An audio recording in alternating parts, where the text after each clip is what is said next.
ചേട്ടാ ഒരു coffee. Hello, Vegmi has open their 18th outlet. ഒമാനിലെ ഫസ്റ്റ് ഔട്ട്ലെറ്റ് മസ്കറ്റിൽ അൽക്വയറിൽ സ്റ്റാർട്ട് ചെയ്തേക്കാണ്. 2 കൊല്ലം കൊണ്ട് UAE ഇവർ സ്റ്റാർട്ട് ചെയ്തത് 17 ബ്രാഞ്ചസ് ആണ്.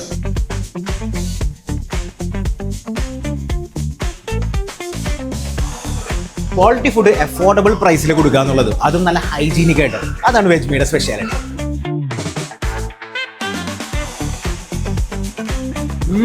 മാസ്റ്റർ നേരോസ്റ്റ് സുമ പ്രമാദമാർഗി. ബ്രേക്ക്ഫാസ്റ്റ്, ലഞ്ച്, ഡിന്നർ 3 അവൈലബിൾ ആണ്. രാവിലെ 7 മണി തൊട്ട് രാത്രി 12 മണി വരെ. ഇവരുടെ മെനുവിലത്തെ പ്രൈസിങ് കണ്ടാൽ നിങ്ങൾ ശരിക്കും ഞെട്ടിപ്പോവും. നിങ്ങൾ ഫാമിലിയും ഫ്രണ്ട്സൊക്കെ ആയിട്ട് വന്നു കഴിഞ്ഞാൽ പോക്കറ്റ് കീറാതെ നല്ല അഫോർഡബിൾ ആയിട്ട് ഭക്ഷണം കഴിച്ചിട്ട് പോകാം. നല്ല ചിരിച്ച മുഖത്തോടെ നല്ല ഫാസ്റ്റ് ആയിട്ടാണ് എല്ലാവരും ഇവർ സെർവ് ചെയ്യുന്നത്. അതുകൊണ്ടാണ് this is known as a people's choice restaurant. വൈകുന്നേരങ്ങളിൽ വന്നാണ്ടല്ലോ നല്ല ചൂട് കോഫി, ചായ, സുഡ പലഹാരങ്ങൾ, wide variety of vegetarian options ഉണ്ടെന്നും മാത്രമല്ല ആംബിയൻസും അടിപൊളിയാട്ടോ. അപ്പോൾ വെജ്മിയുടെ ലൊക്കേഷൻ വരുന്നത് അൽക്വയർ നെസ്റ്റോ മാർക്കറ്റിന്റെ നേരെ ബാക്കിൽ വന്നു കഴിഞ്ഞാൽ അൽ ജദീദ് എക്സ്ചേഞ്ച് കാണാം. അതിന്റെ നേരെ ഓപ്പോസിറ്റ് വെജ്മിയും കാണാം.